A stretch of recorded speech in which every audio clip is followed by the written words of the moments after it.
네, 안녕하세요. 로입니다. 부득이하게 이렇게 나레이션으로 방송을 하게 되었고요.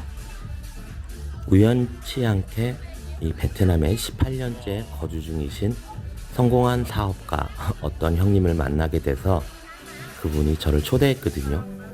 사실 초면에 이렇게 방송 촬영을 하는 거 결례인 것 같아서 촬영을 안 하고 있었는데 사전 동의를 다 받았더니 촬영을 해도 된다 해서 이렇게 갑작스럽게 카메라를 들었습니다.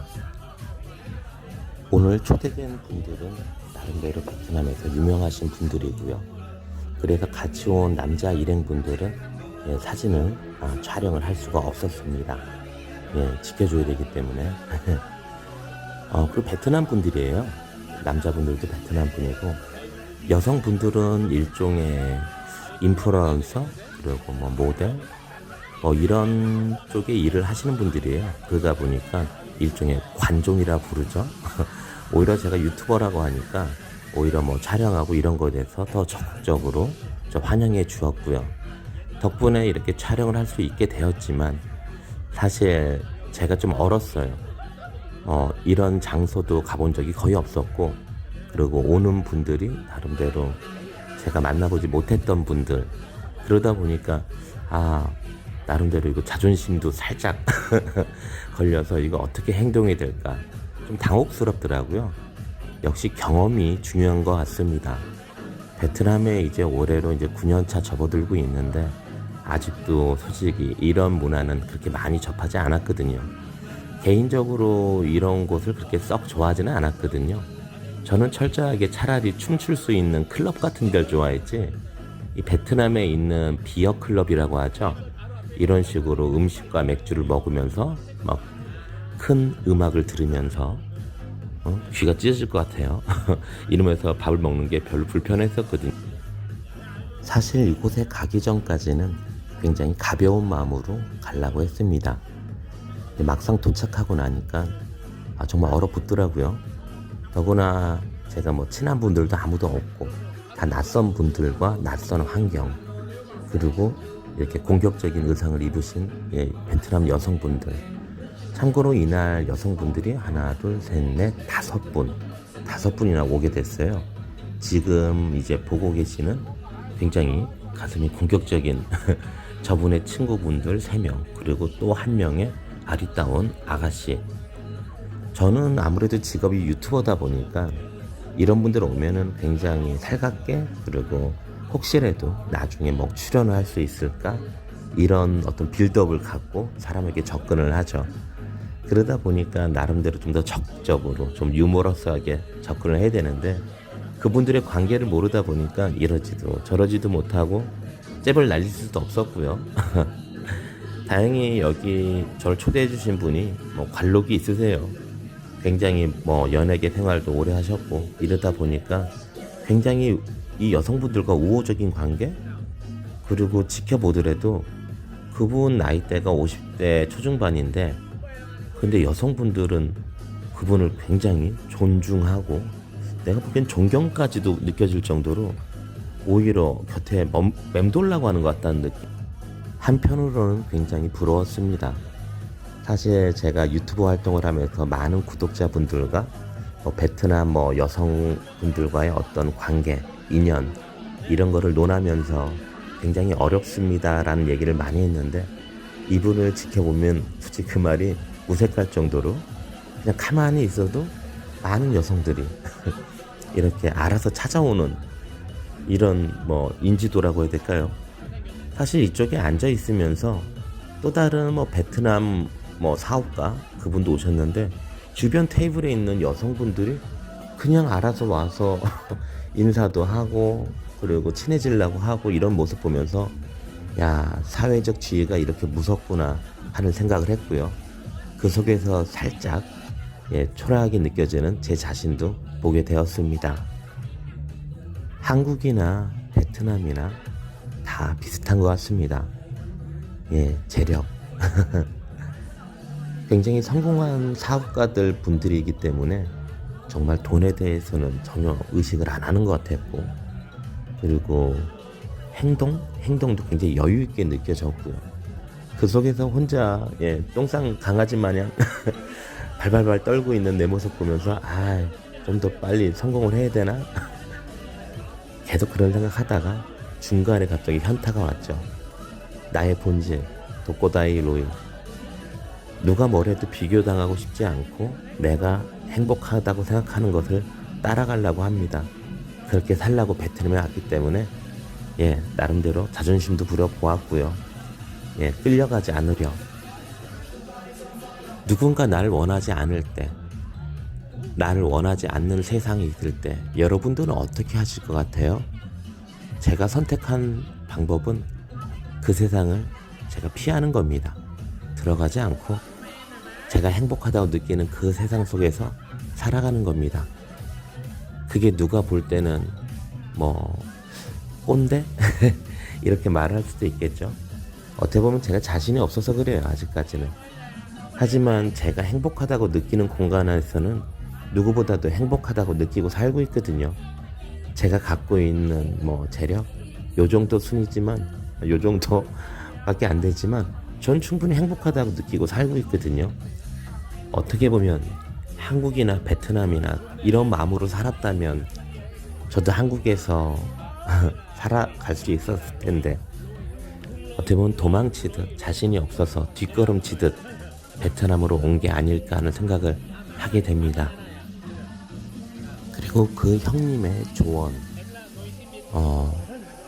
제가 살짝 위축당해 보여서 그런지 몰라도 저에게 한마디 해주시더라고요. 사실 본인 같은 경우도 18년 동안 살면서 처음에는 이러지 않았고 어느 정도 인지도가 올라가니까 이런 환경이 조성됐다고 하고요.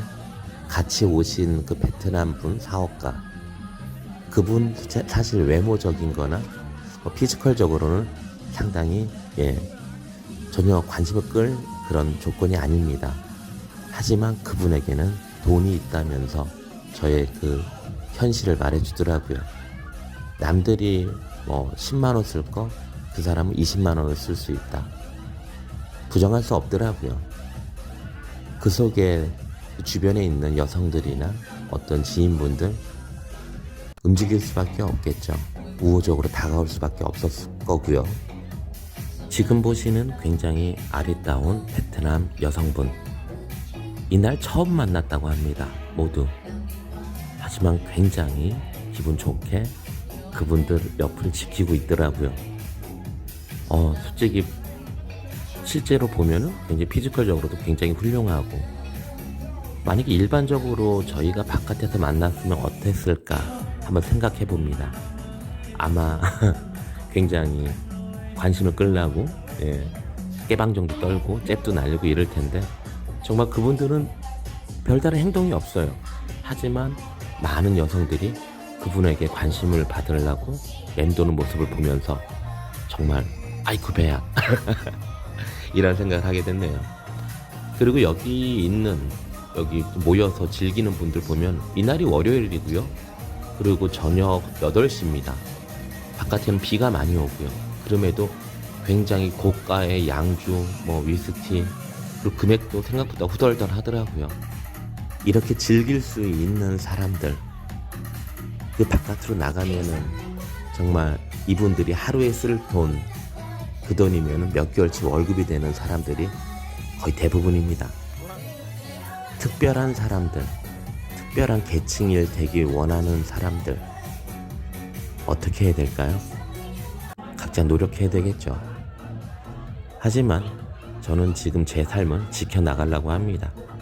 물론 저도 돈을 벌게 되면 이런 문화를 즐길 수 있겠죠.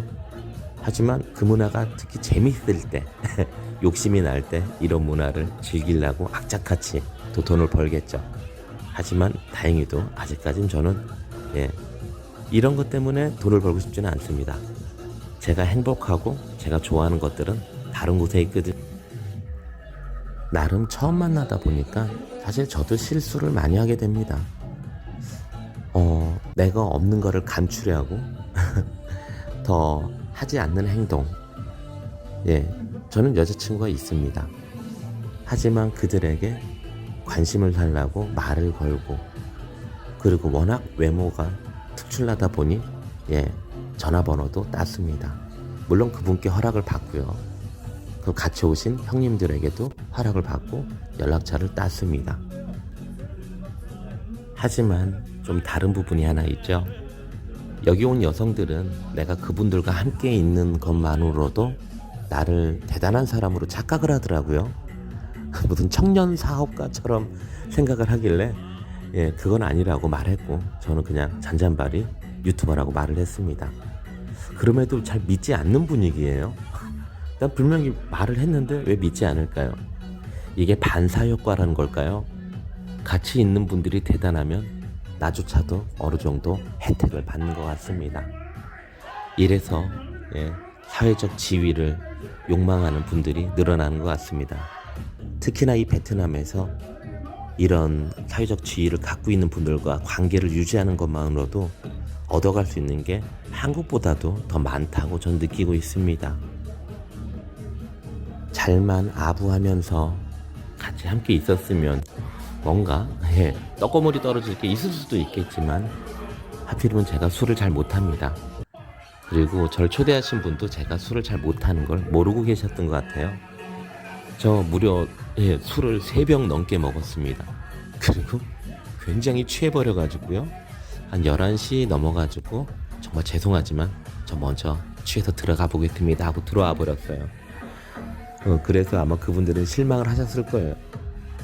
하지만 정말 몸이 취하고 실수하고 싶지는 않거든요. 비 오는 날 집에 가면서 잔뜩 취해가지고 걸어가는데 스스로 나에게 말해보았습니다. 오늘 잘했다. 옷에 몸에 맞지 않는 옷을 입으려고 하는 거는 오히려 안 입으니 못하다. 이런 생각을 하면서 비 맞으면서 터벅터벅 집으로 돌아왔습니다. 그리고 옆에 지금 보이고 계시는 왜 이렇게 수컷들이 날 좋아하는지 누가 봐도 수컷이죠. 여자는 아닙니다. 저에게 이렇게 정말 말이 멈출 정도로 무슨 말해야 될지 모를 정도로 나한테 끼를 부리는데 꼭 참았습니다. 그리고 여러분들이나 주변에 있는 분들이 내가 어떤 행동을 하는 거에 대해서 재밌어 하시길래 그냥 즐겼습니다. 참고로 저는 싫어요. 정말 싫습니다. 언능 가버리라고 혼잣말로 한국말로 물론 했습니다. 가버리라고 수컷아 하지만 오히려 내가 좋아하는지 알고 저에게 술도 권하더라고요. 저는 술을 같이 안 마셨습니다. 여튼 이런 귀한 자리 그리고 좋은 경험을 하게 해주신 말씀을 드릴 수 없는 그 형님 감사하고요. 다음에 이런 기회가 있다면은 제가 좀 더 성장한 후에 찾아뵙도록 하겠습니다. 저는 내일 케빈과 루앙 친구 소개팅이 있습니다. 그래서 장소 어디를 가야 될지 나름대로 준비도 해보고요. 최대한 그들이 잘 될 수 있도록 많은 생각을 하면서 하루를 보내보겠습니다. 그럼 여러분들 오늘 영상 이렇게 주저리 나레이션으로 하게 됐는데 양해 말씀 부탁드리고요. 아직도 제 목소리가 이렇게 듣기 불편한 목소리입니다. 이렇게 맥주가 무섭습니다. 그래도 내가 3병을 넘겼다는 거, 멀쩡히 집에 들어왔다는 거 말씀드리면서 저는 들어가 볼게요. 안녕히